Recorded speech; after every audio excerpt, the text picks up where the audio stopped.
Au nom du Père, du Fils et du Saint-Esprit. Amen.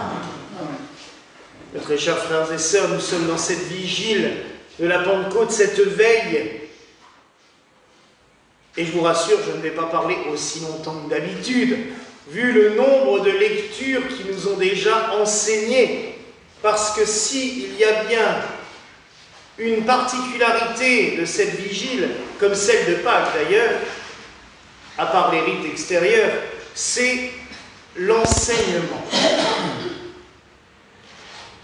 Nos vigiles sont plus courtes, puisqu'à l'origine, c'était bien le fait de veiller. Et la vigile commençait tard le soir, vers 22h, minuit, et il y avait 12 lectures, avec 12 chants, 12 prières. Vous voyez le temps que cela pouvait durer, surtout que les chants, à l'époque, en grégorien, ce que nous chantons en 2 minutes en français, souvent en grégorien, ça dure déjà 10 minutes chaque fois. Donc, c'était des vigiles, vraiment des veilles, qui étaient destinées à passer la nuit pour que la messe soit chantée à l'aurore. Pourquoi faire cela? Tout simplement pour entrer dans la prière et pour préparer ceux et celles qui devaient recevoir des sacrements. Car aussi bien la vigile de Pâques que la vigile de Pentecôte sont destinés à l'origine à célébrer les baptêmes d'adultes. Allez, au premier temps du christianisme, on ne baptisait pas les enfants, c'est venu bien plus tard. Mais les textes nous sont restés, et vous avez entendu au cours des lectures faites par Mère Birgit, puis aussi de l'Épître, que tout nous parle de l'action de l'Esprit Saint, tout d'abord dans l'Ancien Testament, l'Esprit répandu sur les 70 autour de Moïse, puis Joël et la prophétie de Dieu qui nous parle de l'Esprit Saint qui sera répandu dans les derniers jours, l'annonce de la Pentecôte, et Ézéchiel, dont nous lisons plusieurs extraits tout au long de l'année, et qui nous fait le lien entre la purification par l'eau et le don du Saint-Esprit. Toutes ces lectures n'avaient qu'un but, nous préparer à la bénédiction, à la consécration de l'eau, je devrais même dire, puisque dans le rite traditionnel de bénédiction des eaux, comme pour les rameaux d'ailleurs, le prêtre chante la préface, comme nous le faisons pour l'Eucharistie. Dans quelques instants, nous allons rechanter une nouvelle préface, juste avant de consacrer le pain et le vin. L'Église a voulu que l'eau soit une des choses les plus sacrées et les mieux mises en valeur, je dirais. Vous aurez aussi remarqué, je pense, le petit clin d'œil du ciel, puisque dans la deuxième oraison, j'ai dit que les grâces devaient pleuvoir. Et il pleuvait bien à ce moment-là. J'espère juste que demain, on ne va pas nous reproduire le tonnerre demain matin, puisqu'on va chanter tout un hymne autour du coup de tonnerre qui frappa le cénacle.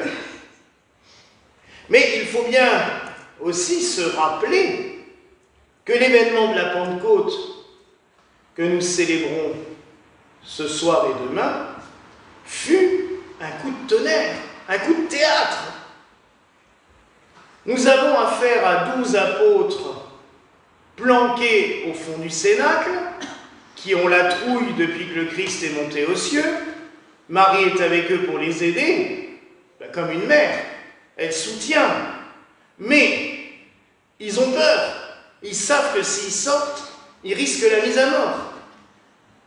Ils ne sont pas seuls. Il y a les 72 disciples qui sont à proximité, les saintes femmes aussi. Mais ils sont terrifiés. Et comme nous allons chanter demain matin, tout à coup éclata dans le ciel un grand bruit plus violent que l'ouragan, et le vent se mit à souffler sur eux, dans une pièce fermée. Et l'Esprit Saint va se multiplier, va se descendre sur eux sous forme de langues de feu. C'est d'ailleurs pour rappeler ces langues de feu qui descendent sur les apôtres que demain nous bénirons les roses rouges, symbole de ces flammes de feu, et aussi de cet Esprit Saint qui se partage, puisque là tout est réuni au pied du chandelier, et à la fin de la messe, tout le monde partira avec ses roses. L'Esprit Saint se communique. Car ça, c'est bien une chose exceptionnelle, l'Esprit Saint, force d'amour du Père et du Fils, ne se retranche pas. Il se multiplie, il se partage, un petit peu comme la flamme. La nuit de Pâques, nous avons allumé le cierge pascal au feu dans le jardin. Puis, nous l'avons montré ici, et chacun a allumé son cierge. Nous avons illuminé toute l'église. Durant 40 jours, le cierge pascal est resté allumé. Et nous avons pris soin de le réallumer, parce que la nuit, on est éteint pour sécurité, mais on a pris soin de le réallumer chaque jour avec la flamme qui avait été allumée à Pâques. On gardait toujours une neuvaine allumée quelque part pour être sûr d'avoir toujours cette flamme. Pour nous montrer aussi que la présence de Dieu est toujours là. Même si des fois elle diminue à nos yeux, des fois elle regrandit, elle se multiplie, lui il est toujours là. Et les bougies d'aujourd'hui ainsi que le chandelier à 7 branches qui nous représentent l'Esprit Saint ont encore une fois été allumées à la flamme allumée à Pâques. Parce que si le Christ n'était pas ressuscité des morts la nuit de Pâques, nous n'aurions pas pu recevoir l'Esprit Saint. Il fallait que la gloire du Fils, Jésus, Christ, vrai Dieu, vrai homme, soit totale, donc ressuscité des morts et monté aux cieux le jour de l'Ascension. Il fallait que cette gloire soit totale, qu'il soit arrivé dans la plénitude de son Père. C'est pour ça que dans le credo nous disons, je crois qu'il est monté aux cieux et qu'il est assis à la droite de Dieu le Père Tout-Puissant. Par ce cheminement accompli à l'Ascension, il est maintenant aux cieux, il est assis à la droite du Père, et c'est pour cela que nous pouvons recevoir l'Esprit Saint. L'Esprit Saint, nous l'avons reçu à notre baptême. On nous l'a confirmé, proprement dit, le jour de la confirmation.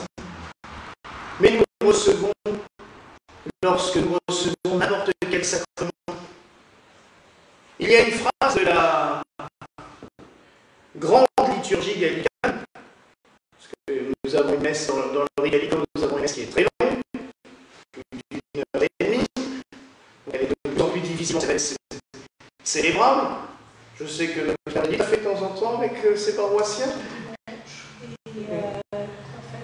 Oui, ils le font encore, mais c'est une communauté plus monastique, je dirais, donc c'est plus facile. Nous, paroissialement, si on est encore là à midi et demi, j'ai la moitié des gens qui quittent l'église. Donc bon, il faut être un peu... Mais cette messe est très belle, et elle a une phrase, moi, qui me touche énormément. Que cette communion, en parlant de l'Eucharistie, soit communication de ton Saint-Esprit. Chaque fois que nous recevons la Sainte Communion, Dieu ravive en nous l'Esprit Saint. On a utilisé plusieurs images à propos du Saint-Esprit. Et il y en a des diverses et variées qui me font sourire, mais qui sont extrêmement belles. L'Esprit Saint, c'est notre GPS. Il nous indique toujours où aller, comment faire.